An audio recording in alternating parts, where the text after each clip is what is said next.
Choose किया है वो सीधे ही एक बड़ा टॉपिक चूज किया है, राइट? थर्मोडाइनेमिक्स। थर्मोडाइनेमिक्स बच्चों को है ना, जो भी 11th में आते हैं उनको ये बहुत कॉम्प्लेक्स टॉपिक लगता है, right? This is very complex, कैसे समझेंगे, क्या करेंगे, बट एक्चुअली ये आपकी रियल लाइफ से सबसे ज़्यादा क्लोज है, रिलेटेबल है। हर चीज़ जो आप देखोगे ना वो इतनी बेसिक से शुरू हुई है कि you will be like okay this concept was actually pretty easy. बस हमें हर कॉन्सेप्ट इजी बनाना है और केमिस्ट्री से डरना नहीं है, इसीलिए सबसे पहले एक बड़ा सा नाम चूज किया है मैंने, thermodynamics. Let's dissect this name. ये नेम ना दो वर्ड से बना है, थर्मो प्लस डायनेमिक्स। थर्मो का मतलब होता है हीट, ओके, एंड डायनेमिक्स का मतलब होता है मोशन। तो इस वर्ड का क्या मतलब हुआ? Heat in motion. तो थर्मोडायनेमिक्स टॉपिक का क्या मोशन है, हम हीट के बारे में बहुत ज्यादा बात करने वाले हैं और ये पता करने वाले कि हीट एक्चुअली एक जगह पे रहती ही नहीं है, वो हमेशा मूव करती रहती है। It's always in transit, always in motion. और वो देखेंगे कि ऐसा क्यों होता है, यूनिवर्स में हीट एक ही जगह पे नहीं रहती। फॉर एग्जाम्पल एक बहुत ही अच्छा एक जिफ है यहाँ पे, कैन यू सी? अगर मैं ये रॉड यहाँ से पकड़ती हूँ, ओके, इमेजिन, और किसी ने वहां पे आग लगाई है, तो what will happen after some time? Tell me, what will happen after some time? After some time we'll observe that the molecules जो यहाँ पे गर्म हुए वो तो समझ आता है, राइट? बट मॉलिक्यूल्स यहाँ के थोड़ी देर में फिर से गर्म हो जाते हैं। I feel the rod to get hot after some time, right? इसका क्या मतलब है कि हीट का मोशन हुआ है, राइट? तो मॉलिक्यूल्स यहाँ गर्म हुए थे, वो यहाँ पे रह नहीं जाते, they move towards this side. तो देयरफॉर इसका एक कंक्लूजन निकलता है कि heat moves from hot to cold direction. ये तो हमें एवरीडे थिंग है, राइट? ये सभी को पता है, यही हम पढ़ने वाले हैं इस चैप्टर में। High, I am heat and I am moving, that's it. This is a simple meaning of thermodynamics. Thermodynamics means the study of heat in motion. Okay? Now अभी किसी को कोई डाउट नहीं होना चाहिए. Let's move to the next topic. The next is why energy flows in certain direction and in certain ways. Okay?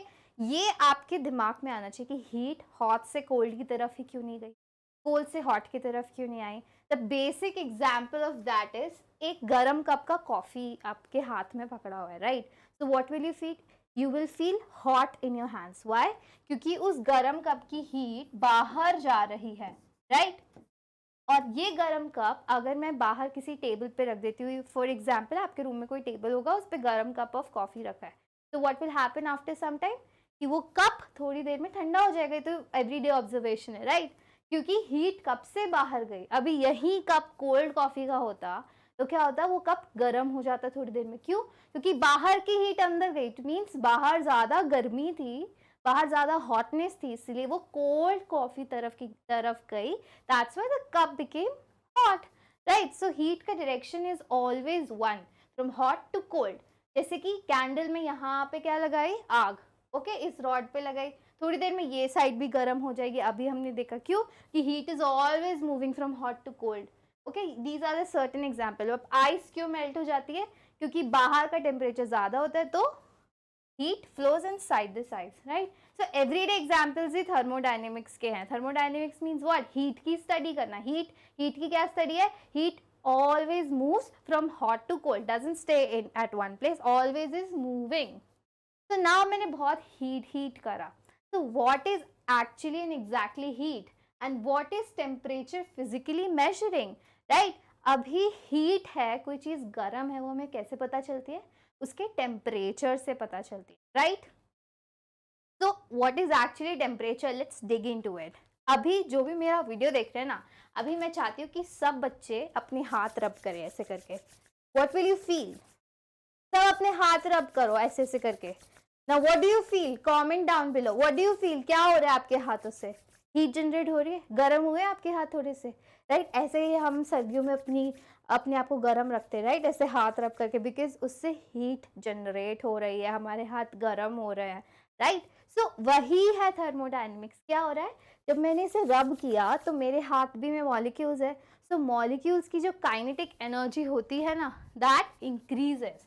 What happens when I rub, the kinetic energy of the molecules in my hand, they increase. They're increasing like this, they started moving, right? And for example, अभी ये hammer है और ये nail है. मैंने एक nail लिया, एक हैमर लिया, मैं से ठक ठक ठक ठक करके मारा. What will happen after some time? मैंने नोटिस किया कि both this and this got a little hot. ऐसा क्यों हुआ? कि जब मैं इसे ठक ठक करके मारा, मैंने क्या किया? I did some work. फिर जो इसके मॉलिक्यूल्स थे उनमें क्या हुआ, इससे हाइपर हो गए वो सारे कि अरे ये ठक ठक करके कौन मार रहा है हमें. तो मॉलिक्यूल्स गॉट हाइपर और वो इधर उधर भागने लग जाते हैं. जैसे ही उन पर थोड़ा सा काम करो ना, थोड़ा सा स्ट्रेस डालो, तो वो ना ऐसे हाइपर हो जाते हैं और इधर उधर दौड़ने भागने लगते हैं. इससे क्या होता है कि काइनेटिक एनर्जी इंक्रीज हो जाती है. काइनेटिक एनर्जी इंक्रीज होने से क्या हुआ, गर्म हो जाते हैं, they produce heat, right. So temperature को मैं एक सिंपल भाषा में क्या कह सकती हूँ, it is the measurement of the average kinetic energy of the molecule. कह सकती हूँ ना, क्योंकि क्या हो रहा है, टेम्परेचर कैसे इंक्रीज हो रहा है, when I am doing some work, जैसे मैंने हाथ रब किए, नेल से हैमर को मारा, हैमर को नेल से मारा, राइट. तो क्या हुआ, उसमें हीट जनरेट हुआ. क्यों जनरेट हुआ, क्योंकि kinetic energy of the molecules got increase. तो temperature is nothing but the measurement of the kinetic energy of the molecules. Kinetic क्या है, मोशन ऑफ द मॉलिक्यूल्स. अगर मोशन इंक्रीज होता है तो काइनेटिक एनर्जी इंक्रीज होती है, तो टेम्परेचर इंक्रीज होता है, करेक्ट. और अगर काइनेटिक मोशन डिक्रीज होता है तो काइनेटिक एनर्जी डिक्रीज होती है, देयरफॉर टेम्परेचर भी डिक्रीज हो जाता है. सिंपल कॉन्सेप्ट है ना. टेम्परेचर को किससे रिलेट करना है आज के बाद, सिर्फ उसकी काइनेटिक एनर्जी से, correct. Got it. Now let's move on to the next thing. अब आता है हीट. मैंने बोला हीट होगा, ये होगा, बट हीट एग्जैक्टली क्या है. हीट जैसे कि मैंने आपको बताया, हीट इज द ट्रांजिट. इसमें सबसे इंपॉर्टेंट थिंग है, heat is defined as the flow of thermal energy due to difference in temperature.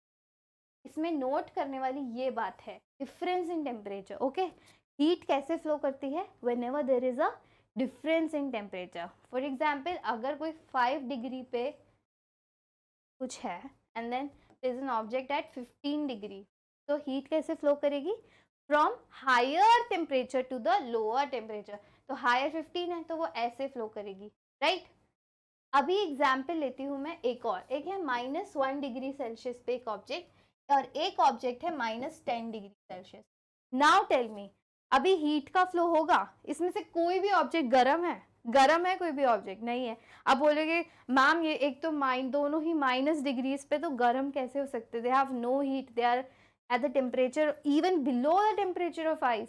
But students please इस डेफिनेशन पे ध्यान दो. इसमें क्या है, जहाँ पे भी डिफरेंस इन टेम्परेचर होगा वहाँ पे हीट का फ्लो होगा ही होगा.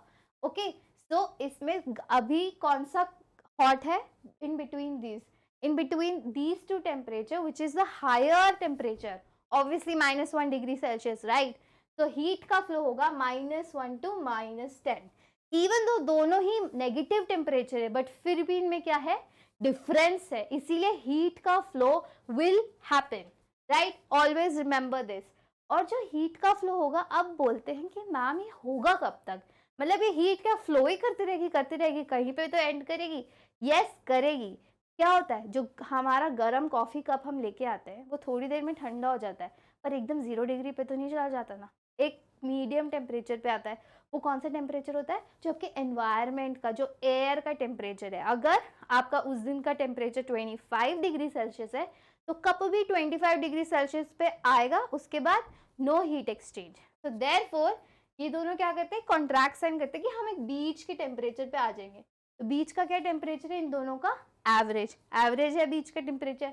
जैसे कि आ गई है -5 डिग्री सेल्सियस. जब दोनों के दोनों -5 डिग्री सेल्सियस पे आ जाएंगे तो हीट का फ्लो हो जाएगा बंद. ओके, तो हीट कब तक फ्लो करती है, जब तक वो एक मीडियम टेम्परेचर, उस मीडियम टेम्परेचर को हम क्या बोलते हैं, इक्विलिब्रियम. क्या बोलते हैं, equilibrium. Which kind of equilibrium is that, temperature है ना, तो इस इक्विलिब्रियम को बोलेंगे थर्मल.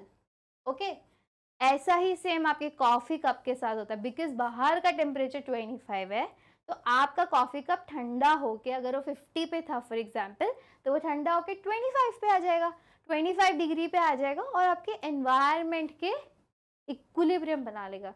इक्विलिब्रियम बनाएगा, उसके बाद और ठंडा नहीं होगा, करेक्ट? तो उस इक्विलिब्रियम को क्या बोलते हैं, जो टेम्परेचर के बेस पे सेट हुआ है उसे बोलते हैं थर्मल इक्विलिब्रियम।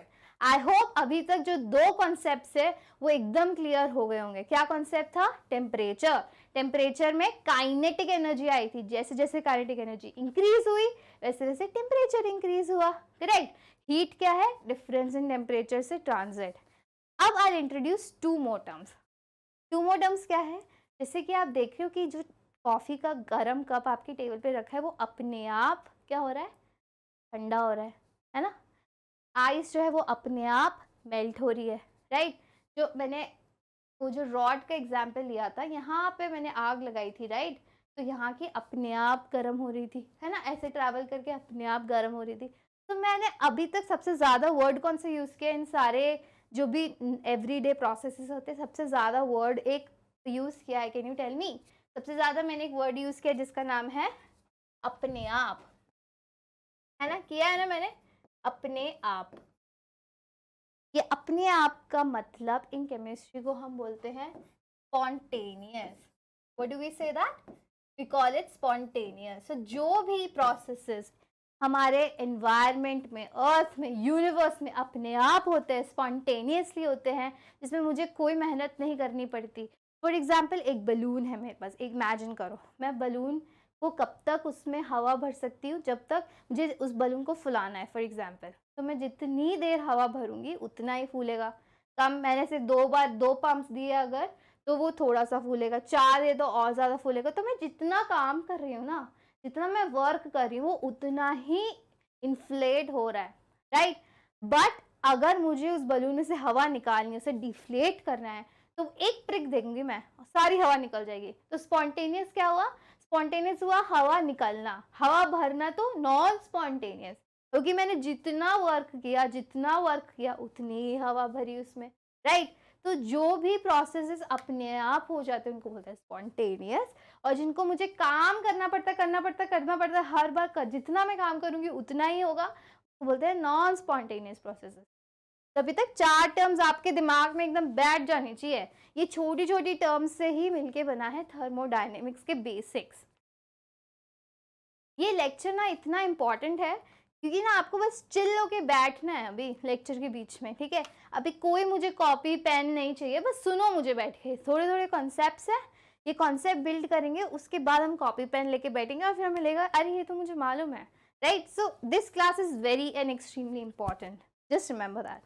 तो अभी ये ना एक मैंने मीम डाला है, आजकल के बच्चों को ना मीम्स बहुत पसंद है, एक्चुअली मुझे भी बहुत पसंद है, ठीक है? तो इस मीम में क्या हो रहा है कि अगर आपकी टीचर आपको बोलती है ना सर्दियों में close the window, you are letting the cold air in, तो नेक्स्ट टाइम करेक्ट करना है अपनी टीचर को बोलना है मैम हमने थर्मोडायनेमिक्स कॉन्सेप्ट ना यूट्यूब से वेदांतु की मास्टर टीचर से सीखा था, उन्होंने बोला था कि कोल्ड एयर अंदर नहीं आ सकती, कोल्ड के नॉट ट्रैवल, हीट जो हमारे कमरे की हीट है that will travel outside, right? तो इसमें यही ये बैटमैन इसको करेक्ट कर रहा है, क्या बोल रहा है कि थर्मोडायनेमिक्स taught me कि heat goes out, the cold air doesn't come in, right? So every time ऐसा कोई भी गलत misnomer आपको use करे, you have to correct them because now you know the thermodynamics. Only heat का flow होता है, cold का flow नहीं होता, okay? Now let's come to this exercise.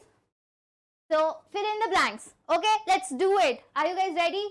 Now the fill in the blanks is a hot object will have dash kinetic energy which means dash moving particles.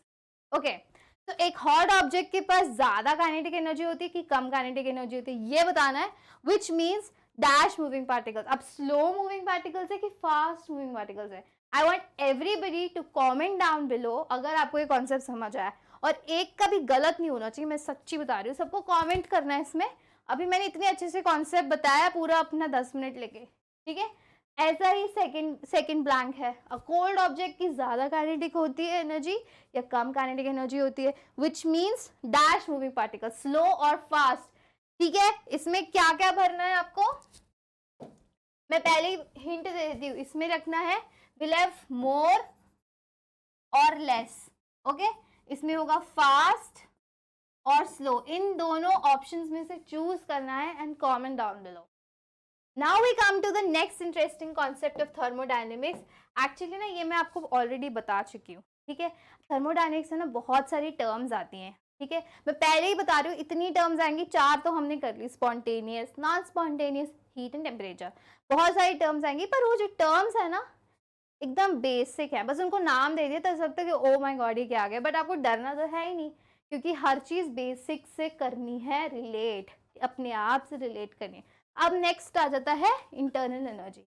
Internal energy क्या है? अभी जब मैंने आपके हाथ रब करवाए थे ना तो मैंने क्या बोला था, आपके हाथ में क्या है, मॉलिक्यूल, राइट। तो मॉलिक्यूल्स के अंदर क्या होती है, इंटरनल एनर्जी। अब हम थर्मोडायनेमिक्स पढ़ रहे हैं और हम कौन से सब्जेक्ट में पढ़ रहे हैं, केमिस्ट्री में पढ़ रहे हैं। एक्चुअली थर्मोडायनेमिक्स ना आपके फिजिक्स में भी आएगी, इवन इंजीनियरिंग में भी आती है। तो थर्मोडायनेमिक्स इतना वास्ट कॉन्सेप्ट है ना, जो इन्हीं बेसिक मॉडल्स पे बना हुआ है। बट क्योंकि हम थर्मोडायनेमिक्स किस में पढ़ रहे हैं, केमिस्ट्री में पढ़ रहे हैं, तो ऑब्वियसली हम बहुत सारे केमिकल रिएक्शंस की बात करेंगे, right. Chemical reaction, and chemical reactions में क्या होता है, केमिकल मॉलिक्यूल्स होते हैं, ठीक है। केमिकल मॉलिक्यूल्स होते हैं केमिकल रिएक्शंस में, राइट। तो फिर जो भी केमिकल मॉलिक्यूल्स होते हैं, फॉर एग्जांपल H2O का molecule, this is O, this is H and this is H, ठीक है। अब H2O के मॉलिक्यूल में क्या प्रेजेंट है, बॉन्ड प्रेजेंट है, तो उसके बॉन्ड्स में कुछ एनर्जी होती है, राइट। अगर एक H2O का मॉलिक्यूल बना है तो उसके बॉन्ड्स में एनर्जी होगी। अभी फॉर एग्जाम्पल मैं आपकी टीचर हूँ, बट अभी फिलहाल के लिए मुझे आप मानो कि मैं एक H2O का मॉलिक्यूल हूँ, ठीक है। ये my head is the oxygen, this hand is H, this hand is also H, ठीक है। अब H2O का मॉलिक्यूल में बन गया, मेरे बीच में क्या है, बॉन्ड्स प्रेजेंट है, बॉन्ड्स में क्या होंगी, एनर्जी होगी, करेक्ट। अब ये एनर्जी के, अब ये बॉन्ड क्या कर सकती है, ये स्ट्रेच कर सकती है, फिर दोबारा से वापस आएंगे, स्ट्रेच, दोबारा से वापस। इस एनर्जी को, ये भी एक टाइप ऑफ एनर्जी है, मुझे एनर्जी लग रही नहीं करने में, और अगर ये मॉलिक्यूल ऐसे करेगा तो उसे भी एनर्जी लगेगी, तो इस एनर्जी को हम क्या बोलते हैं, वाइब्रेशनल एनर्जी। तो मॉलिक्यूल के पास वाइब्रेशनल एनर्जी है। अभी मैं H2O को मॉलिक्यूल तो मैं ऐसे रोटेट भी कर सकता हूँ, राइट, ऐसे ऐसे रोटेट किया तो मेरे पास रोटेशनल एनर्जी है। अभी मैंने क्या बोला था, ट्रांसलेशनल एनर्जी भी होती है, मैं H2O का मॉलिक्यूल है, मैं ऐसे चल भी सकता हूँ, ऐसे भी चल सकता हूँ, ऐसे भी चल सकता हूँ, राइट। तो ये मेरे पास ट्रांसलेशनल एनर्जी है, बॉन्डिंग एनर्जी है, इलेक्ट्रिकल एनर्जी है, राइट। तो एक मॉलिक्यूल के पास, क्योंकि हम केमिस्ट्री में थर्मोडायनेमिक्स पढ़ रहे हैं, तो केमिस्ट्री ऑब्वियसली मॉलिक्यूल्स होंगे, तो मॉलिक्यूल्स के पास इंटरनल एनर्जी होती है due to their bonds, right. तो बॉन्ड्स में वाइब्रेशन होगा, रोटेशन होगा, पूरा का पूरा मॉलिक्यूल ही ट्रांसलेट कर जाता है ना। ट्रांसलेशनल एनर्जी का दूसरा नाम क्या था, काइनेटिक एनर्जी, राइट। काइनेटिक में क्या होता है, मोशन हो जाता है ना, वही मोशन है, एग्जैक्टली तो ये सारी एनर्जी का तो सम होता है ना, इनको ऐड कर देते हैं, वो होती है हमारी इंटरनल एनर्जी, जिसको in the thermodynamics we represented by this symbol U। Easy, internal energy का कॉन्सेप्ट इजी है ना, जो मॉलिक्यूल्स के अंदर की एनर्जी है, इसीलिए अंदर की एनर्जी तो इंटरनल नाम हो गया। इजी कॉन्सेप्ट है, बिल्कुल मत डरना। अभी इंटरनल एनर्जी को हम रिप्रेजेंट करेंगे, जैसे कि मैंने बताया, हायर टेम्परेचर पे ट्रांसलेशन एनर्जी क्या हो रही थी, बढ़ रही थी, राइट। तो इसका मतलब है इंटरनल एनर्जी बढ़ रही है, क्योंकि वो सम है ना, एक क्वांटिटी बढ़ेगी तो पूरी क्वांटिटी बढ़ेगी, राइट। तो higher the temperature more will be the internal energy, ज़्यादा भागेंगे मॉलिक्यूल्स, वाइब्रेशन ज़्यादा होगा, रोटेशन तेज होगा, right. Internal energy lower temperature पे क्या होगी, लेस इंटरनल एनर्जी, राइट। तो इसका, इससे एक और चीज़ डेवलप होती है, क्या होती है कि substances do not contain heat, they contain internal energy। तो बेसिकली हीट तो क्या था, ट्रांजिट था फ्रॉम हॉट टू कोल्ड। तो हम ये नहीं बोलेंगे कि एक सब्सटेंस के अंदर हीट प्रेजेंट है, हम क्या बोलेंगे कि उसकी इंटरनल एनर्जी ज़्यादा है, राइट। बोल सकते हैं ना, इंटरनल एनर्जी ज़्यादा है तो मैंने देखा कि टेम्परेचर भी ज़्यादा है उसका, है ना, more higher the temperature more with internal energy. तो नेक्स्ट टाइम से, बिकॉज अब हम 11th स्टैंडर्ड में आ गए हैं, हम ये नहीं बोलेंगे कि वो उस ऑब्जेक्ट की हीट ज़्यादा है, हम ये नहीं बोलेंगे, हम बोलेंगे कि जो कॉफ़ी कप है ना उसकी इंटरनल एनर्जी ज़्यादा है, इसीलिए उसका टेम्परेचर ज़्यादा है, राइट। इंटरनल एनर्जी ज़्यादा, टेम्परेचर ज़्यादा, correct, this is the next concept of thermodynamics. Easy. तो अभी तक हमने 5 कॉन्सेप्ट इंट्रोड्यूस कर चुकी हूँ। मैं ऐसे ही केमिस्ट्री पढ़ाने वाली हूँ, सॉरी, ऐसे ही केमिस्ट्री पढ़ाने वाली हूँ। हर कॉन्सेप्ट को एक दूसरे से रिलेट करके, बेस बिल्ड करके, भूलना कुछ भी नहीं है। एक सेशन एक टाइड अप होगा एकदम। मेरे एक सेशन के बाद एक भी चीज आप भूलोगे नहीं, दिस इज फॉर श्योर। अभी आता है इंटरनल एनर्जी का डेफिनेशन, जो अभी हमने पढ़ा, sum of all the kinetic energy plus the potential energy. Potential क्या है? जो ऑलरेडी उसके अंदर प्रेजेंट है। Like what? Like the bonding energy, vibration energy, rotation energy, right? उसको बोलते हैं हम इंटरनल एनर्जी, राइट? अब इंटरनल एनर्जी कैसे इंक्रीज कर सकते हैं? अभी हमने देखा कि जितनी ज्यादा इंटरनल एनर्जी होगी उतना ज़्यादा टेम्परेचर होगा। अभी हमें ये भी तो पता होना चाहिए ना कि इंटरनल एनर्जी इंक्रीज कैसे करेंगे। तो कैसे कर सकते हैं? By heat transfer through friction and through structural deformation. Heat transfer हमने देखा था, हम तीनों चीजें देख चुके हैं। हीट ट्रांसफर देखा था ना हमने, कैसे हो रहा था। यहाँ पे मैंने आग लगाई थी एक रॉड में, इधर की रॉड भी गर्म हो गई थी क्योंकि हीट ट्रांसफर हो रहा था। हीट ट्रांसफर से इंटरनल एनर्जी बढ़ रही थी। फ्रिक्शन किया था, गर्म हुए थे आपके हाथ, इसका क्या मतलब है? Internal energy of the molecules increase, friction से हुई थी इंक्रीज। नेक्स्ट है स्ट्रक्चरल डिफॉर्मेशन। मैं एक रबर बैंड को तोड़ूंगी, मरोड़ूंगी, एक ऐसे ठक ठक करके मारूंगी तो स्ट्रक्चर डिफॉर्म कर रही हूँ ना, उससे भी क्या हो रही थी? Internal energy increase. तो 3 वेज से होती है internal energy increase, heat transfer, friction and structural deformation. अब आता है एक और कॉन्सेप्ट, वर्क एनर्जी। एक्चुअली हम ये भी पढ़ चुके हैं। मैं बोल रही हूँ ना, हर चीज इंटर रिलेटेड है। मैंने क्या बोलता, जैसे जैसे मैंने हाथ रब किए थे, मैं क्या कर रही थी? I was doing some work. मैं उस हैमर से नील को मार रही थी, तो मैं क्या कर रही थी? I was doing some work. Okay, तो क्या हो रहा था? जैसे जैसे मैं वर्क कर रही थी उस वजह से मॉलिक्यूल्स की internal energy, motion, kinetic energy increase हो रही थी, राइट? तो वही ये कॉन्सेप्ट है। इन दोनों चीजों को साइंटिस्ट ने क्या किया? मिला दिया और बना दिया एक वर्क एनर्जी थ्योरम, कि जैसे जैसे वर्क होता है किसी सिस्टम पे, वैसे वैसे उसकी काइनेटिक एनर्जी में चेंज आता है। आ रहा था ना काइनेटिक एनर्जी में चेंज, फ्रिक्शन से, काइनेटिक एनर्जी से पूरे मॉलिक्यूल्स हुए हाइपर और वो इधर उधर दौड़ने भागने लगे, राइट? दौड़ने भागने लगे तो उनकी काइनेटिक एनर्जी इंक्रीज हुई क्योंकि मैंने उस पर वर्क किया था। ये बेसिक सा फंडा है वर्क एनर्जी थ्योरम। अभी जो आपकी टीचर होती ना, वो क्या कहती? ठीक है, हम नेक्स्ट टॉपिक आते हैं वर्क एनर्जी थ्योरम, और इस ये आपके सामने लिख देती कॉन्सेप्ट ऐसे करके, फिर बोलती कि बस ये कॉन्सेप्ट है। क्या आपको समझ आता? नहीं आता ना। अभी जो ये मैंने इतनी देर सिंपल सिंपल लॉजिकल बातें करी है ना, वो इसीलिए करी है ताकि आपको ये चीज़, ये जो फॉर्मूला है ना, ये अब सिंपल लगेगा आपको। अब लगेगा कि यार ये तो बहुत इजी सा फॉर्मूला है, राइट? क्यों लग रहा है? क्योंकि अभी आपके बेसिक्स क्लियर है।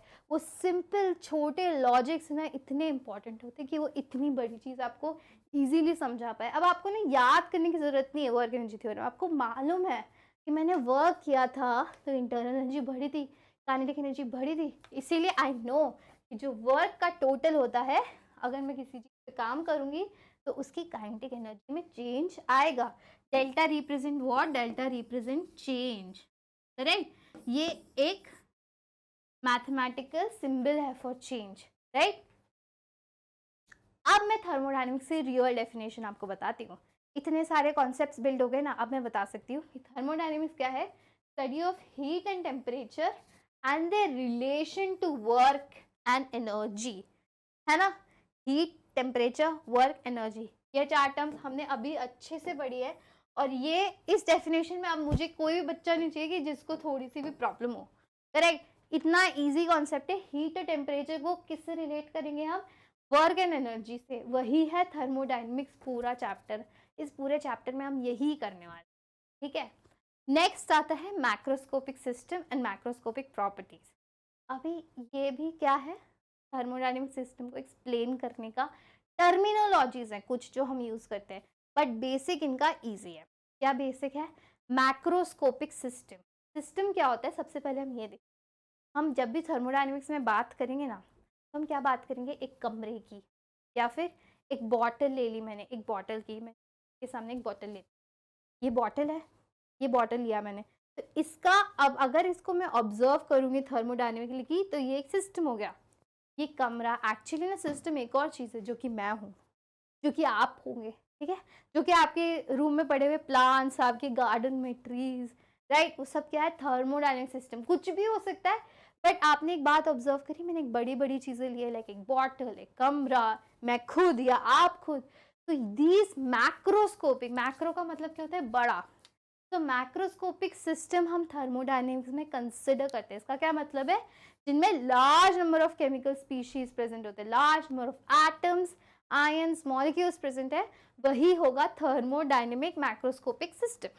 अब उनकी जो प्रॉपर्टीज होती है, एक बड़े सिस्टम की क्या प्रॉपर्टी होती है, फॉर एग्जाम्पल जिस कमरे में मैं खड़े होकर आपको पढ़ा रही हूँ, उस कमरे में कुछ अमाउंट गैस का प्रेजेंट होगा, राइट, उस गैस का कुछ वॉल्यूम होगा, उस गैस का कुछ टेम्परेचर होगा, उसका क्या होगा, कुछ प्रेशर होगा, है ना, ये सब प्रॉपर्टीज होती हैं किसकी, बहुत सारे मॉलिक्यूल्स की।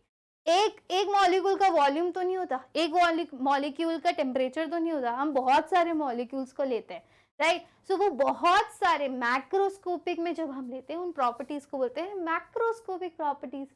ये किसका उल्टा है, माइक्रोस्कोपिक का। माइक्रोस्कोपिक पता है ना, बायो क्लास में माइक्रोस्कोप यूज किया होगा सबने, तो माइक्रोस्कोप में हम एक सेल देखते हैं, ऐसे ऐसे करके एक सेल की प्रॉपर्टी देखेंगे, एक सेल को देखेंगे, पर थर्मोडायनेमिक्स से हम पूरा एक सिस्टम लेते हैं बड़ा सारा, जो बहुत सारे एटम, बहुत सारे मॉलिक्यूल्स, बहुत सारे आयन्स होंगे, राइट, और उन्हीं की प्रॉपर्टीज को देखेंगे। अब एक बहुत अच्छे एग्जाम्पल से यहाँ पे मैंने समझाया है। फॉर एग्जाम्पल इस मॉलिक्यूल पे आप कॉन्सेंट्रेट कीजिए, ठीक है, अभी इस मॉलिक्यूल, इस एटम, इस आयन पे अगर मैं कॉन्सेंट्रेट करूंगी, अगर ये मेरा ऑब्जर्वेबल स्पीशीज है, मैं इसी को ऑब्जर्व कर रही हूँ, तो इसका क्या क्या प्रेजेंट होगा मेरे पास, कि इसकी पोजिशन होगी, राइट, इस मॉलिक्यूल की कुछ पोजिशन होगी, कुछ वेलोसिटी होगी, कुछ मास होगा, राइट, और क्या क्या हो सकता है, और भी बहुत सारी चीजें हो सकती है, पर क्या हो सकता है, ये मैं एक ही एटम मॉलिक्यूल को ऑब्जर्व कर रही हूँ, तो उसकी प्रॉपर्टीज क्या क्या हो गई, पोजिशन, वेलोसिटी, मास। बट अगर मैंने एक पूरा कमरा ले लिया, फॉर एग्जांपल एक कमरा है, इसमें बहुत सारे मॉलिक्यूल्स है, उन बहुत सारे मॉलिक्यूल्स की प्रॉपर्टीज क्या होगी, उसका कुछ प्रेशर होगा, उसका कुछ वॉल्यूम होगा, उसका कुछ टेम्परेचर होगा, उसमें कितने नंबर ऑफ मॉलिक्यूल्स, एटम्स और ये सब प्रेजेंट है, तो नंबर ऑफ मोल्स प्रेजेंट होंगे, right, so this is the property we are going to study in thermodynamics. इस पे हम एक मॉलिक्यूल पे कॉन्सेंट्रेट करते ही नहीं, थर्मोडायनेमिक्स पे हम एक कलेक्शन, एक large quantity of molecules ions पे कॉन्सेंट्रेट करते हैं in thermodynamics. Okay, always remember that. अभी हम बहुत देर से सिस्टम की बात कर रही थी कि मैं एक सिस्टम हूँ, वो बॉटल सिस्टम है, ये रूम एक सिस्टम है ना, मैंने बोला था ऐसे। What does actually system means, system का क्या मतलब है। फॉर एग्जाम्पल ये मैंने लिया एक, इसको क्या बोलते हैं, इसको केमिस्ट्री लैब में आप जाओगे यूज करोगे, इसको बोलते हैं अर्लेनमेयर फ्लास्क। ये अभी इंपॉर्टेंट नहीं है बट ठीक है। तो इस फ्लास्क में ना एक कोई केमिकल प्रेजेंट है, सिर्फ फिनोल्फथलीन या कुछ भी लिया होगा, ठीक है, वो प्रेजेंट है। तो अभी इस फ्लास्क को मुझे ऑब्जर्व करना है, तो ये फ्लास्क मेरा हो गया सिस्टम, और आपकी पूरी केमिस्ट्री लैब जहाँ पे ये फ्लास्क पड़ा है वो आपकी होगी सराउंडिंग्स।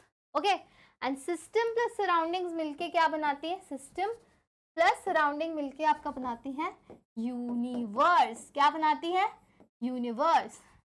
अब अगर मैंने जैसे बोला कि मैं भी एक सिस्टम हूँ, तो अगर मैं सिस्टम हूँ तो ये कमरा जिस बिल्डिंग में है, जिस लोकेलिटी में है, जिस सिटी में है, वो सब क्या हो गई, वो earth, even the earth is the surrounding. मैं सिस्टम हूँ, मेरे आजू बाजू जो भी है वो सब सराउंडिंग है, इजी। तो जिस पे मैं ऑब्जर्व करूँ, फॉर एग्जाम्पल मैं इस बॉटल को ऑब्जर्व करूंगी, तो ये हो जाए, क्या ऑब्जर्व करूँ मैं इस बॉटल पे, इस बॉटल में इसका वॉल्यूम क्या है, इस बॉटल का टेम्परेचर क्या है, इस बॉटल के अंदर का प्रेशर क्या है, ये सब मैं ऑब्जर्व कर रही हूँ इस बॉटल का। तो this bottle becomes a system, और जो भी आजू बाजू है becomes the surrounding. Easy, this is the concept of system and surrounding. अभी सिस्टम एंड सराउंडिंग में this is the definition which I have already done. It is a part, what is system? System is a part of universe selected for thermodynamic consideration, that is to study the effect of temperature, pressure etc. सारी macroscopic properties है, right? Microscopic नहीं है। Surrounding क्या है? Remaining portion जो भी है excluding the system is the surrounding. अब आते हैं टाइप्स ऑफ सिस्टम पे। अभी मुझे सिस्टम पता चल गया, ठीक है। सिस्टम के भी टाइप होते 3, बहुत ईजी है। ये बहुत ही ईजीएस्ट एग्जाम्पल से मैंने यहाँ समझाने की कोशिश करी है। फॉर एग्जाम्पल आप किचन में हैं, किचन में अपने सबने पानी गर्म तो सबने किया होगा। जब पानी गर्म करते हो या दूध गर्म करते हो, कुछ भी गर्म करो, ठीक है, तो ये क्या खुला रहता है, राइट, द ओपन रहता है आपका पैन का मुंह। तो ये इसमें क्या हो रहा है, अगर आपने पानी गर्म किया तो पानी कुछ इवेपोरेट भी होता है 100 डिग्री पे जाके, राइट, तो क्या हो रहा है, इवेपोरेट हो रहा है पानी। इसका मतलब है कि मास थोड़ा सा कम हो रहा है, मास ट्रांसफर हो रहा है, राइट।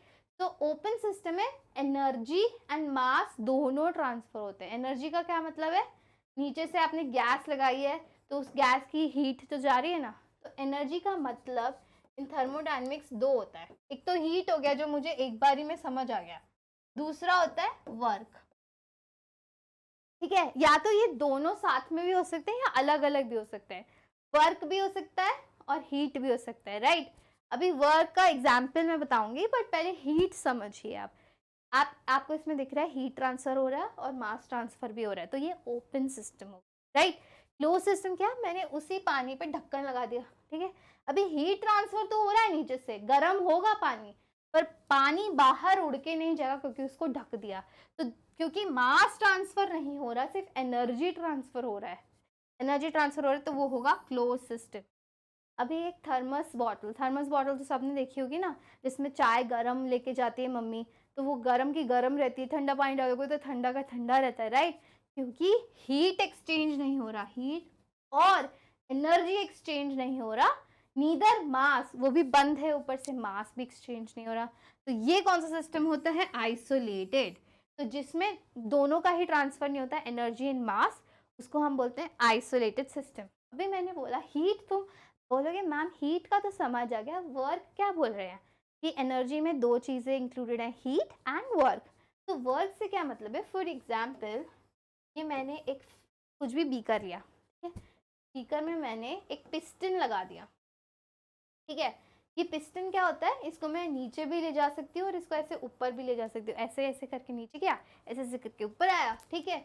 तो इसमें ना कुछ कुछ एयर प्रेजेंट है फॉर एग्जाम्पल, ठीक है, तो इससे क्या होगा, प्रेशर इंक्रीज और डिक्रीज कर सकती हूँ। अगर मैं नीचे लेके जाऊंगी तो प्रेशर होगा इंक्रीज, और यही पिस्टन को मैं ऊपर लेके जाऊंगी तो प्रेशर होगा, क्या होगा, डिक्रीज हो जाएगा, राइट।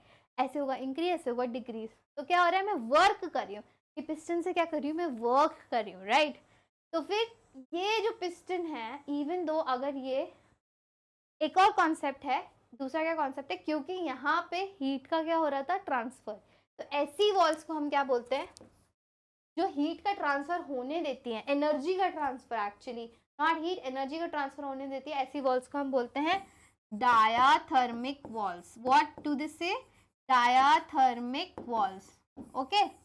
और जहाँ पे हीट का ट्रांसफर नहीं हो रहा था, ऐसी वॉल्स को हम क्या बोलते हैं, एडियाबैटिक वॉल्स। क्या बोलते हैं, एडियाबैटिक वॉल्स, ठीक है। अब अगर फॉर एग्जाम्पल इस बीकर की जो वॉल्स हैं वो एडियाबैटिक है, मीन्स हीट का ट्रांसफर नहीं होगा, बट स्टिल इस पिस्टन से मैं क्या कर रही हूँ, वर्क कर रही हूँ, ठीक है, और इसमें मास ट्रांसफर भी नहीं हो रहा। तो ये कैसा सिस्टम हुआ, एडियाबैटिक वॉल्स, एडियाबैटिक वॉल्स, ठीक है, और यहाँ पे no mass transfer, but still ये पिस्टन क्या कर रहा है, वर्क कर रहा है, उसका प्रेशर इंक्रीज कर रहा है या डिक्रीज कर रहा है, राइट। फिर भी even if the system has adiabatic walls, still because work is going on, और यहाँ पे मैंने क्या लिखा था, एनर्जी और मैटर, तो इसका मतलब है कि this is not the isolated system, this is what, ये क्लोज्ड सिस्टम का एग्जांपल है, क्योंकि मास एक्सचेंज तो नहीं हो रहा पर वर्क हो रहा है। वर्क क्या है, is a type of energy. Energy के दो टाइप्स पढ़ेंगे हम, एनर्जी के दो टाइप्स पढ़ेंगे हम, एनर्जी के दो टाइप्स हैं, कौन कौन से, हीट एंड वर्क, इस चैप्टर में। तो हीट तो सबको मालूम है, हीट के लिए मुझे कैसी वॉल्स चाहिए, अगर हीट ट्रांसफर कराना है तो मुझे डायाथर्मिक वॉल्स चाहिए, राइट। और वर्क कराना है मुझे तो मेरे को क्या चाहिए होगा, चाहे एडियाबैटिक वॉल्स प्रेजेंट हो, एडियाबैटिक का क्या मतलब है, हीट ट्रांसफर नहीं होगा, बट स्टिल वो पिस्टन मैंने लगाया था तो वर्क हो रहा था, तो इवन देन वो कैसा सिस्टम होगा, क्लोज सिस्टम, ओके। और अगर ऐसे ही क्लोज सिस्टम में मैं क्या कर सकती हूँ, वो जो वॉल्स थी ना ये एडियाबैटिक, अगर ये डायाथर्मिक होती, ठीक है, डायाथर्मिक होती और काम भी हो रहा होता, तो कैसा सिस्टम होता है? अगेन ही क्लोज सिस्टम होता है, क्योंकि मास एक्सचेंज तो नहीं हो रहा, करेक्ट, एनर्जी एक्सचेंज हो रहा है। I hope you got this. Now system in surroundings, ये हमने पहले ही कर लिया। आइसोलेटेड सिस्टम में क्या होती है? एडियाबैटिक वॉल्स, किया हमने। ओपन सिस्टम में क्या थी? डायाथर्मिक। क्लोज सिस्टम में भी डायाथर्मिक वॉल्स, ओके। एक और चीज है कि जैसे क्लोज सिस्टम, जैसे कि ये बॉटल है, ये बॉटल क्या है? ये क्लोज्ड है एकदम, तो इसकी क्या है? डिफाइंड बाउंड्री है कि अच्छा ये बॉटल में ऑब्जर्व करूँ तो ऊपर से नीचे से हर जगह से एक डिफाइंड क्लोज्ड बाउंड्री है। बट अगर मैंने बॉटल का कैप खोल दिया, राइट, अब ये ओपन सिस्टम बन गया। ओपन सिस्टम में क्या है? अब इसकी डिफाइंड बाउंड्री क्या होगी? क्योंकि ये ओपन मैंने यहाँ कर दिया, तो मैं एक इमेजिन कर रही हूँ एक बाउंड्री, तो इमेजिनरी बाउंड्री होगी कि इतना सा ही मेरा सिस्टम है, बट अब इसकी एक सॉलिड बाउंड्री तो नहीं है, इमेजिनरी बाउंड्री है इसके कैप में। तो इसलिए boundaries can be of both types, real as well as imaginary, correct. कोई भी प्रॉब्लम, सी अभी तक के लेक्चर में आपको कुछ भी इशू है ना, कमेंट बॉक्स में डालो और अपना स्टूपिड से स्टूपिड डाउट लिखो, क्योंकि ये मैडम ना आपके स्टूपिड डाउट सॉल्व करने को ही है। बिकॉज मुझे नहीं लगता कि कोई भी क्वेश्चन, कोई भी डाउट स्टूपिड होता है, उससे एक बहुत अच्छा न्यू कॉन्सेप्ट निकलता है। मेरा तो यही फंडा है भाई। अब आता है state of system and state variables. Very interesting, very easy, already discuss. यही होता है मेरी क्लास में, हर चीज ऑलरेडी डिस्कस हो जाती है पहले टॉपिक से आने के बाद। सी स्टेट ऑफ सिस्टम, अभी मैंने बोला कि जैसे एक वाटर बॉटल थी, वो वाटर बॉटल का कुछ प्रेशर होगा, कुछ टेम्परेचर होगा, कुछ वॉल्यूम होगा, राइट। तो वो उसका क्या है? स्टेट है, वो कंडीशन है इस बॉटल का, ठीक है। अब मैं इस बॉटल का क्या क्या चेंज कर सकती हूँ? इसका टेम्परेचर, इसका वॉल्यूम, इसका प्रेशर, इसका चेंज कर सकती हूँ। तो वो चेंज को हम क्या बोलते हैं? Variables, right. तो जो कंडीशन ऑफ का सिस्टम होता है उसको बोलते हैं स्टेट ऑफ द सिस्टम, ठीक है। और जो प्रॉपर्टीज हैं जैसे कि प्रेशर, टेम्परेचर, वॉल्यूम, जिनको मैं चेंज कर सकती हूँ, वो होते हैं स्टेट वेरिएबल्स। सिंपल। वेरिएबल का क्या मतलब होता है? जो चीजें चेंज हो सकती है, जो क्या चेंज कर सकती हूँ? उनकी प्रॉपर्टीज को चेंज कर सकती हूँ मैं, राइट। अब एक इंटरेस्टिंग फैक्ट है। What is this fact? That animals and plants are open. अभी मैंने क्या बोला था कि मैं कैसा सिस्टम हूँ? मैंने बोला था मैं सिस्टम हूँ। अब the next question that should come in your mind, अभी तक आ ही जाना चाहिए था कि मैम आपने मुझे बताया कि 3 तरह के सिस्टम होते हैं, और आपने बोला कि मैं भी एक सिस्टम हूँ, राइट। तो मैं कौन से तरीके का सिस्टम हूँ? क्लोज्ड हूँ कि ओपन हूँ कि आइसोलेटेड हूँ, राइट? कैसा सिस्टम हूँ? तो फिर कैन यू टेल मी कि आप जब ब्रीथ कर रहे हैं ऐसे करके, ऐसे ब्रीथ करते हैं ना हर कोई, सॉरी मुझे थोड़ा जुकाम है ओके ऐसे ब्रीथ करते हैं, ओके। तो क्या हो रहा है? एयर का एक्सचेंज हो रहा है। एयर में क्या आ रहा है? मॉलिक्यूल्स। मॉलिक्यूल्स क्या हो गया? मास हो गया। तो मास एक्सचेंज हो रहा है। और अगर मैं बाहर जाती हूँ तो मुझे, बाहर बहुत धूप है तो मुझे गर्मी लगेगी, ठंड है तो मुझे ठंड लगेगी। इसका क्या मतलब है? हीट एक्सचेंज भी हो रहा है, राइट। तो हीट एक्सचेंज भी हो रहा है और मास एक्सचेंज भी हो रहा है। तो मैं कैसा सिस्टम हो गई? Open, right. What kind of system I am? I am an open system. अभी ऐसा ही all living things are what? All living things are open system, क्योंकि mass as well as energy दोनों एक्सचेंज होता है। अब नेक्स्ट पे आ जाते हैं। अब मैं सोचती हूँ अर्थ क्या है? Is earth N open system, close system और आइसोलेटेड सिस्टम? अर्थ आइसोलेटेड तो नहीं है, क्योंकि सन की एनर्जी तो हम तक आ रही है, तो एनर्जी एक्सचेंज हो रहा है। Isolated cancel. तो क्लोज या ओपन? ओपन में क्या होता है? मास ट्रांसफर होता है। बट अर्थ का जो मास है, जितना भी मॉलिक्यूल्स है, जितने भी मास है अर्थ का, वो घूम फिर के चाहे ऊपर जाएगा नीचे जाएगा, पर घूम फिर के वो अर्थ में ही रहता है और अर्थ में ही वापस आ जाता है। तो अर्थ अपना मास लूज नहीं करती यूनिवर्स में, अर्थ का मास अर्थ में रहता है। तो फिर मास एक्सचेंज नहीं है, हीट एक्सचेंज हो रहा है क्योंकि सन की एनर्जी आ रही है। तो कैसा सिस्टम हुआ? Earth is a closed system. Always remember that. Is इधर लिखा हुआ या here, earth is a closed system, okay. Interesting example है ना कि मैं एक ओपन सिस्टम हूँ बट अर्थ तो क्लोज सिस्टम है। बट आपको कॉन्सेप्ट समझ आया ना कि कैसे क्लोज। तो आप कोई भी चीज उठा के देखो, आप उसका ओपन और क्लोज बता सकते हो। अब एक बहुत इजी सा एग्जाम्पल है, क्वेश्चन है, give an example of an isolated system. I want everybody to comment down below. और ये तो मैंने ना एक्चुअली बता चुकी हूँ इसका आंसर, अभी जो हमने पढ़ा था ना उन्हीं स्लाइड्स में मौजूद है, और ये किसी का भी गलत नहीं होना चाहिए, सब कमेंट करो। ओके एक दूसरे को कमेंट करके सही भी करना है तो that also you can do. Isolated system में क्या होगा, no energy transfer as well as no mass transfer, correct. अब आते हैं लॉज ऑफ थर्मोडायनेमिक्स। अभी हमने कितनी सारी चीज़ों की बात करी मैडम, बस अब बहुत करो मत करो और जुल्म मत करो बोल रहे होगे आप, but I am telling you अभी तक हमने कितनी सिंपल चीज़ें करी है। Let's go back to them. क्या क्या किया था, सबसे पहले टेम्परेचर बताया था। टेम्परेचर क्या था, kinetic energy, right. Average kinetic energy को हमने बोला था टेम्परेचर। काइनेटिक एनर्जी इंक्रीज हो रही थी रब करने से, ये सब करने काम करने से, राइट। तो क्या हो रहा था, टेम्परेचर इंक्रीज हो रहा था। फिर हीट बताया, हीट क्या था, टेम्परेचर डिफरेंस की वजह से जो फ्लो होता है एनर्जी को उसको बोला था हमने हीट, राइट। उसके बाद हमने इंटरनल एनर्जी बताई। इंटरनल एनर्जी क्या थी, मॉलिक्यूल्स के अंदर की एनर्जी को बोलता है इंटरनल एनर्जी। उससे फिर टेम्परेचर को रिलेट किया था। नेक्स्ट क्या किया था, वर्क एनर्जी थ्योरम।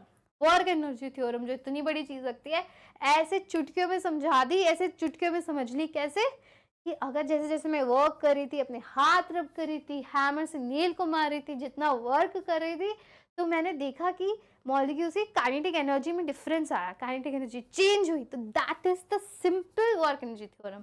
फिर मैंने कुछ थर्मोडायनेमिक टर्मिनोलॉजीज को समझा, जैसे कि थर्मोडायनेमिक्स ना केवल बड़े सिस्टम को कंसिडर करता है, लाइक मैक्रोस्कोपिक सिस्टम, और उनकी मैक्रोस्कोपिक प्रॉपर्टीज होती है, जैसे कि temperature, pressure, volume, number of moles, right. फिर मैंने समझा कि सिस्टम क्या होता है और सराउंडिंग क्या होता है। मैं सिस्टम हूँ, आजू बाजू का सब सराउंडिंग। तीन तरीके के सिस्टम समझा, open system, close system and isolated system. उनकी वॉल्स को समझा, अगर एनर्जी ट्रांसफर होना है, हीट ट्रांसफर होना है तो डायाथर्मिक वॉल्स, हीट ट्रांसफर नहीं होना तो एडियाबैटिक वॉल्स, राइट। इवन अगर एडियाबैटिक वॉल्स है, सिस्टम क्लोज्ड है, पर सिस्टम पे वर्क हो रहा है, तो भी सिस्टम आइसोलेटेड नहीं होगा। Work is also a kind of energy, ये समझा मैंने, करेक्ट। तो इतने सिंपल कॉन्सेप्ट समझ रहे हैं। अब हम लॉज ऑफ थर्मोडायनेमिक्स से जाते हैं। थर्मोडायनेमिक्स में मैम मुझे मालूम है हीट वीट का सब कुछ है, उन्हीं के थोड़े बहुत मिला मिलू के लॉज बना दिए, तो ये स्लाइडिंग थ्रू करना बहुत जरूरी है। डरना नहीं है लॉज ऑफ थर्मोडायनेमिक्स से, don't get discouraged, okay. Let's move into it. अभी तक इतना इजी था ना, अभी लॉज पढ़ेंगे ना आपको लगेगा कि मैम ये लॉज तो कितने बेसिक हैं। तो बेटा बच्चा जो होता है ना, लॉज का कॉन्सेप्ट ही होता है कि वो फंडामेंटल इन नेचर होते हैं, फंडामेंटल होते हैं एकदम। साइंटिस्ट भी ऐसी छोटी छोटी चीज़ों को एक्सप्लेन करना ही इतना बड़ा बना लेते हैं। तो व्हाट एक्चुअली हैपन्स इज कि आप ये जो बेसिक चीज़ें समझते हो ना, ये जो यूनिवर्स में बेसिक चीज़ें हो रही है, ये अभी तो हमें बेसिक लगती है, बट व्हाट एक्चुअली इज इनके नीचे एक लेयर ऑफ मैथमेटिक्स होता है। हम हर चीज़ मैथ्स लगा के एक पावरफुल सिस्टम जनरेट करते हैं, जिससे हम चीज़ें प्रिडिक्ट कर सकते हैं, उनके बारे में एकदम नया, मतलब एकदम सही प्रिडिक्शंस कर सकते हैं उनके बारे में, by attaching little maths to it. Maths is what, plus minus division, यही होती है मैथ्स और कुछ नहीं होती। मतलब जो केमिस्ट्री में थर्मोडायनेमिक्स की मैथ्स है ना, इट्स वेरी इजी, यही मैथ्स है, बट ये है कि ये इन सिस्टम्स को पावरफुल बना देती है। जो बेसिक सिस्टम है ना, आप देखोगे कि इनमें भी मैथ्स होती है। The universe is all mathematics. But अभी तो आज हमारा कॉन्सेप्चुअली समझने का टाइम है। मैम आप ये सब समझा के हमें डराइए ना, हमें कॉम्प्लेक्स ना बनाइए, क्योंकि थर्मोडायनेमिक्स लोग ऐसे पढ़ाते ना कि ऐसा लगता है कि कितने सारे कॉन्सेप्ट आ गए, पर होते बड़े ही आसान है। So let's dig into it, और मैं टाइम नहीं लूंगी क्योंकि मैं बहुत बोल सकती हूँ टॉपिक्स पे। अब आता है जीरोथ लॉ ऑफ थर्मोडायनेमिक्स। ये क्या है जीरोथ लॉ? सबसे पहले इसका नाम ही समझ लेते कि फर्स्ट लॉ तो मैम सुना, अब जीरोथ लॉ क्या हो गया, क्योंकि तीन लॉ ऑफ थर्मोडायनेमिक्स ना पहले ही आ चुके थे, फर्स्ट, सेकंड एंड थर्ड। उसके बाद scientist discovered another thing, but ये जो अनदर थिंग थी ना, ये इतनी बेसिक और फंडामेंटल थी कि इसको फोर्थ लॉ नहीं बना सकते थे। तो they came up with another term कि इसको जीरोथ लॉ बनाते हैं, because this is so fundamental. Zeroth law क्या कहता है कि फॉर एग्जाम्पल, एक एग्जाम्पल से समझ, दो बॉडीज है, एक हॉट बॉडी है ए, एक हॉट बॉडी है बी, वो दोनों दूर दूर रखी हैं, बट वो कनेक्टेड है एक सी बॉडी से जिसका कुछ भी टेम्परेचर होगा, इट डजेंट मैटर। तो हमें पता है कि हीट कैसे फ्लो करती है, हॉट टू कोल्ड। तो हीट ऐसे जाएगी, हीट ऐसे जाएगी, राइट। तो क्या होगा, थोड़ी देर में हम देखेंगे कि इन तीनों बॉडी का टेम्परेचर हो गया एक, ठीक है, ये एक हो गया टेम्परेचर, ये तो सबको मालूम है। तो दिस इज बेसिक ऑब्जर्वेशन। इसका एक एग्जाम्पल ये है कि आपका एक कमरा है, उस कमरे में आपने एक हॉट कप ऑफ कॉफ़ी रखा और एक कोल्ड कॉफ़ी रखा। हॉट कॉफ़ी, कोल्ड कॉफ़ी दोनों आपकी टेबल पे है। थोड़ी देर में what will be the observation? The observation is थोड़ी देर में जो आपका हॉट कप है वो हो जाएगा ठंडा, और जो आपकी कोल्ड कॉफ़ी है वो हो जाएगी गरम, राइट? तो क्या हो रहा है? इसका क्या हो रहा है? ऑब्जर्व। तो इसका कंक्लूजन क्या है कि इसकी हीट तो गई बाहर, और जो कोल्ड कोल्ड कॉफ़ी था या यहाँ पे जूस बना रखा है जो भी है, तो हीट गई अंदर। कब तक जाएगी अंदर? जब तक टेम्परेचर, जो बाहर मॉलिक्यूल्स है ना, एयर मॉलिक्यूल्स तो प्रेजेंट होते हैं हर जगह, तो जो भी एयर मॉलिक्यूल्स का जो टेम्परेचर है और इसका जो टेम्परेचर है, जब तक वो एक नहीं हो जाता, राइट, इन तीनों का टेम्परेचर जब एक नहीं हो जाता तब तक हीट फ्लो होगा, चाहे कप से बाहर हो चाहे एयर से अंदर हो, इस कोल्ड कॉफ़ी में जाए। बट हीट फ्लो कब तक होगा? जब तक तीनों का टेम्परेचर एक नहीं हो जाता। इस एक टेम्परेचर को क्या बोलते हैं हम? Equilibrium temperature. क्या बोलते हैं? Equilibrium temperature. हमने समझा था अभी, थर्मल इक्विलिब्रियम पे आ जाते हैं। ओके, सो यही लिखा हुआ है, before thermal equilibrium, after thermal equilibrium. तो आफ्टर थर्मल इक्विलिब्रियम क्या हुआ? कॉफी का temperature is equal to the air का temperature is equal to the juice और कोल्ड कॉफी का temperature. Easy. So that was the first law of thermodynamics. Sorry, zeroth law of thermodynamics. Now we'll come to the first law of thermodynamics. इसको समझने से पहले हमें क्या करना है? हमें ये डायग्राम देखना है, डेफिनेशन नहीं देखनी है। भूल जाओ इस डेफिनेशन कुछ है भी, सिर्फ इस साइड ऑफ बोर्ड देखना है। इसमें क्या हो रहा है? कैन यू टेल मी अभी इस साइड पे क्या हो रहा है? इस साइड में क्या हो रहा है?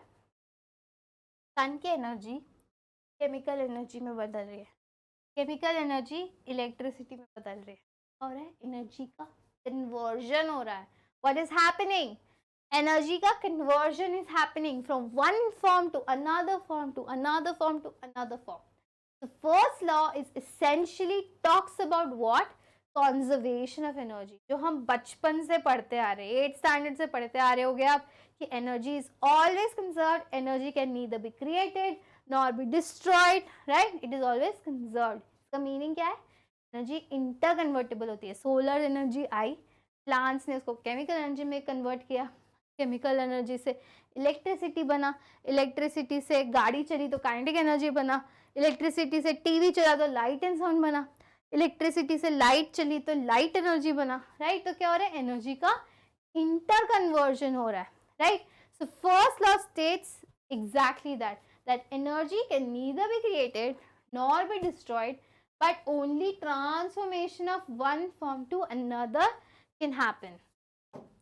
What can happen? Transformation from one form to the another can happen. तो interconversion is possible. वो हमें कौन बताता है? First law of thermodynamics. अब मैम चलो ये तो मुझे समझ आया, अब है ना मैं एक छोटा सा क्वेश्चन पूछूं, क्या मैं ये लाइट एंड साउंड जो टीवी से निकल रहा है ना, एकदम नीचे नीचे ऑफ दिस पिरामिड चलती हूँ, ये जो लाइट एंड साउंड मुझे टीवी से मिल रहा है ना, क्या मैं इससे दोबारा से इलेक्ट्रिसिटी में कन्वर्ट कर सकती हूँ? कर सकती। जो आपकी टीवी में से आवाज़ आ रही है, लाइट आ रही है, can you convert that again to the electrical energy? No, right. तो फिर काइनेटिक एनर्जी, जो आपकी गाड़ी चल दी, उसमें पेट्रोल डाला, गाड़ी चल दी आपकी, अब गाड़ी चलने के बाद की जो एनर्जी है, क्या आप उसको दोबारा से केमिकल एनर्जी या इलेक्ट्रिकल एनर्जी में कन्वर्ट कर सकते हो? नहीं कर सकते ना। तो कैन यू एक्चुअली सी कि एनर्जी का जो डायरेक्शन है, एनर्जी कन्वर्जन का जो डायरेक्शन है, वो एक ही है। एक ही का क्या मतलब है? प्रेफर्ड है, इसी तरफ जाएगी एनर्जी। एनर्जी दोबारा से लाइट एंड साउंड से इलेक्ट्रिसिटी नहीं बना सकते आप। तो इंटर कन्वर्जन तो पॉसिबल है, जो फर्स्ट लॉ ने बता दिया, पर फर्स्ट लॉ ने क्या नहीं बताया? Direction of energy. क्या नहीं बताया? डायरेक्शन की, किस डायरेक्शन में होगा वो तो नहीं बताया ना। मुझे ये बता दिया कि हाँ मैम, एनर्जी कंजर्व रहती है, इंटर कन्वर्ट होती है, ट्रांसफॉर्मेशन हो सकता है, बट मुझे डायरेक्शन तो नहीं पता कि किस डायरेक्शन में होगा, किस डायरेक्शन में नहीं होगा। क्योंकि एनर्जी कंजर्व है तो इसका मतलब तो इसको भी इस डायरेक्शन में हो जाए, पर ऐसा तो होता नहीं है। क्यों नहीं होता? वो किसने एक्सप्लेन किया है? Second law of thermodynamics. Second law of thermodynamics क्या बताती है हमें? एनर्जी के फ्लो का डायरेक्शन। क्या एक्सप्लेन किया? एनर्जी के फ्लो का डायरेक्शन। मैंने फर्स्ट लाइन में आपसे पूछा था, why energy flows in certain direction and in certain way. Remember I asked this question, एक ही डायरेक्शन में फ्लो करती है एनर्जी, हर डायरेक्शन में फ्लो नहीं करती। मैं लाइट एंड साउंड को दोबारा से इलेक्ट्रिकल, दोबारा से सोलर एनर्जी में नहीं कन्वर्ट कर सकती। कर सकती हूँ? नहीं कर सकती ना। तो एनर्जी का एक डायरेक्शन है। अब बोलो कि मैम अब मुझे क्या मालूम and what will be the direction of this energy, right? अब कैसे मालूम पड़ेगा कि क्या डायरेक्शन है? Sorry, right? So that is explained by the second law of thermodynamics by introducing another term. What is that another term? That another term is entropy. What is that term? That term is entropy. Entropy का simple meaning क्या होता है? Disorder. What is the simple meaning? Disorder. तो जितना ज़्यादा, second law states that more the entropy, that more, okay, I have not written it here. Second law states what? Like more will be the entropy, more will be the disorder. So what the second law states? That this entropy of the system plus the surrounding is always increase, must always increase. What? The disorder of the system plus the surroundings must always increase. Therefore, the entropy of the universe is always increasing. Now let's understand through this example. Can you see here? What can you see in the first diagram? In the first diagram we see ये सारे क्या हैं? Ordered हैं. These molecules are all ordered. अभी इनका disorder थोड़ा सा increase हुआ, इधर बहुत सारा इंक्रीज हुआ. तो मैं इसको बेसिक टर्मिनोलॉजीज में लिख सकती हूँ कि ये सॉलिड स्टेट है, ये लिक्विड स्टेट है और ये गैसियस स्टेट है, राइट? तो मैंने देखा कि जैसे जैसे सॉलिड से लिक्विड से गैस में गई तो disorder of molecules is increasing. दिख रहा है ना? सबसे ज़्यादा ऑर्डर्ड यहाँ पे थे, फिर थोड़े डिसऑर्डर हुए, फिर गैसेस में तो एकदम डिसऑर्डर्ड मॉलिक्यूल्स मिलते हैं मुझे. तो इसका मतलब है कि एंट्रोपी इंक्रीज हो रही है इस डायरेक्शन में, right? So preferred direction of flow of energy क्या होगा? From solid to liquid to gas. ये हम हमेशा देखते हैं. आइस क्या होती है? मेल्ट हो जाती है, क्योंकि ice is solid and liquid क्या है? लिक्विड है ना, पानी. तो इसीलिए आइस मेल्ट क्या हो जाती है? स्पॉन्टेनियसली. तो एंट्रोपी का जो डायरेक्शन है, अगर इस डायरेक्शन में एनर्जी फ्लो होती है, वो कैसे फ्लो होती है? स्पॉन्टेनियस. कैसे होती है? Spontaneously. Correct? If the entropy of A system is increasing, it means that the energy, it means what? If the entropy of your system is increasing, means that will be a spontaneous process. अगर आपका solid state से liquid state में जाना है तो वो spontaneously चला जाएगा, पर लिक्विड से सॉलिड में स्पॉन्टेनियसली नहीं आएगा. पानी को आपको वापस से बर्फ जमानी है तो आपको उसको इसमें फ्रीजर में रखना पड़ेगा. जितनी देर आप रखेंगे, जितनी देर उस पर काम करेगा रेफ्रिजरेटर, उतनी देर ही वो सॉलिड में रहेगा. जैसे ही आपने इसे बाहर निकाला वैसे ही वो दोबारा से पानी में मिल गया, because that is a spontaneous process. और बल्कि making ice out of water is non spontaneous process. Correct? इसमें समझ आया? एंट्रोपी से जैसे जैसे डिसऑर्डर इंक्रीज होता है वैसे वैसे एंट्रोपी इंक्रीज होती है. और एंट्रोपी इंक्रीज होना यूनिवर्स में क्या है? स्पॉन्टेनियस प्रोसेस है, अपने आप होता है. ओके? इसका एक बहुत अच्छा एनालॉजी है. एक रूम, आपका जो भी रूम है, स्टडी रूम है या आप जहाँ पे सोते हो, तो क्या होता है? धीरे धीरे ना वो मेसी हो जाता है. वो मेसी तो हो जाता है अपने आप, जो कि स्पॉन्टेनियस है, पता भी नहीं चलता. मम्मी मैंने तो एक सामान यहाँ रखा, एक यहाँ रखा, एक यहाँ रखा, अपने आप तो मेसी हो गया. बट अपने आप वो सेट नहीं होता. सेट करने के लिए you have to do work. जितना सामान एक बार ऐसे ऐसे रखेंगे उतना ही क्या होगा? सेट होगा आपका कमरा. So that is non spontaneous process. But उसको चीज़ को मेसी रखना तो स्पॉन्टेनियस प्रोसेस है, राइट? तो ये एक बहुत सिंपल सी एनालॉजी है, सारे टीचर्स ऐसे आपको समझाने की कोशिश करेंगे. Now let's come back to this concept, entropy. अगर एक टायर में से हवा निकलती है ना, अगर थोड़ा सा मैंने क्या किया, एक प्रिक कर दिया टायर, तो हवा उसकी अपने आप बाहर निकल रही, अपने आप निकल रही है ना. मैंने तो सिर्फ एक बार प्रिक किया, निकली हवा अपने आप स्पॉन्टेनियसली. क्यों? क्योंकि हवा यहाँ पे क्या थी? ट्रैप्ड थी इतनी सी जगह में. अभी क्या हुई? जैसे ही वो बाहर निकली तो it got so much of space, it got so much of space to spread its disorder. इसीलिए ये क्या हुआ? एंट्रोपिकली फेवरेबल प्रोसेस है. इसलिए this is a spontaneous process. The spontaneous process की डेफिनेशन हमें एंट्रोपी से मिल रही है. दूसरा है कॉफी कप अपने आप क्या हो जाता है? ठंडा. क्योंकि जो हीट एनर्जी यहाँ पे क्लम्ड अप पड़ी थी ना, ऐसे हीट एनर्जी एक कप में पड़ी थी, पर हीट एनर्जी को तो और डिसऑर्डर चाहिए, राइट? डिसऑर्डर इंक्रीज कैसे होगा? अगर वो सराउंडिंग में फैल जाएगी, तो इसमें भी इसका डिसऑर्डर हो रहा है इंक्रीज, इसलिए this is a spontaneous process. Melting of ice I already explained. This is what? A coffee cup. Coffee cup में क्रीम हो जाती है, अगर आपने उसमें व्हिप्ड क्रीम डाली कभी तो थोड़ी देर में स्प्रेड आउट हो जाती है, राइट? स्प्रेड आउट हो, इसका क्या मतलब है? स्प्रेड आउट हो रही है, इसका मतलब इसको एंट्रोपी क्या हो रही है? इंक्रीज हो रही है। एंट्रोपी इसकी इंक्रीज हो रही है, तो ये स्पॉन्टेनियस प्रोसेस है, right? So everywhere if your entropy is increasing, तो उसका that will be a spontaneous process. इसका एक मैं बहुत अच्छे एग्जांपल बताती हूँ। I will write entropy on top. Entropy को क्या मैंने बोला? क्या बोला? स्पॉन्टेनियस प्रोसेस होता है अगर entropy of your universe is increasing, right? अभी इसका एक सबसे अच्छा एग्जांपल है your petrol. Your I told you कि एक एनर्जी से दूसरी एनर्जी में कन्वर्ट आप नहीं कर सकते। क्यों? क्योंकि फॉर एग्जांपल आपका, जैसे मैंने पेट्रोल लिया, पेट्रोल में क्या होता है?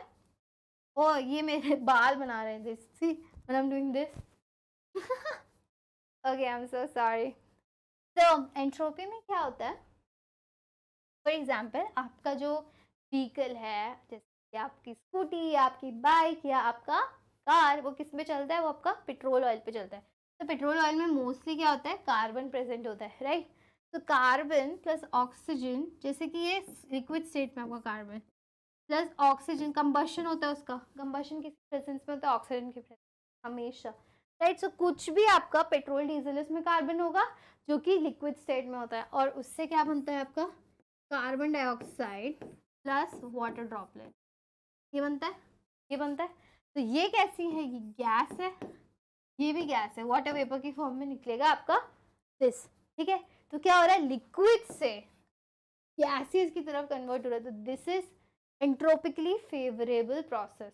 तो इसीलिए एनर्जी का डायरेक्शन ये होता है, कभी भी ये नहीं होता। आप इससे दोबारा से कार्बन लिक्विड नहीं बना सकते, पेट्रोल नहीं बना सकते जो कार्बन डाइऑक्साइड और वाटर निकल गया। क्यों? क्योंकि वो एंट्रोपिकली अनफेवरेबल है। गैस से लिक्विड में आना एंट्रोपिकली अनफेवरेबल है, राइट? तो इसलिए this process is favoured, this process is favoured. Energy clumped up रहती है ना। इसमें क्या है? जो भी आपका पेट्रोल डीजल, फॉसिल फ्यूल्स क्यों इंपॉर्टेंट है? ओके, बेसिक पे आ जाते हैं। फॉसिल फ्यूल्स क्यों इंपॉर्टेंट है? क्योंकि फॉसिल फ्यूल्स में जो एनर्जी होती है ना, वो क्लम्ड अप होती है, ऐसे ऐसे रखी है। एक रॉक लेके आई मैं, कोल, ठीक है? कोल लेके आई, उसमें क्या एनर्जी बहुत सारी स्टोर्ड है, एनर्जी एक ही जगह पे, वो एनर्जी ना बाहर निकलना चाहती है। तो उस कोल से मैंने क्या बनाया? पेट्रोल बनाया, डीजल बनाया, राइट? उसके बाद उससे मैंने गाड़ी चलाई, तो इस फॉर्म में एनर्जी निकल गई। तो एनर्जी ऑलवेज, तो इसका डिसऑर्डर इंक्रीज हुआ, राइट? तो एनर्जी इंक्रीज हो गई, तो अभी जो भी एनर्जी रिसोर्सेज होते हैं उनमें क्या होता है? क्लम्ड अप एनर्जी प्रेजेंट होती है।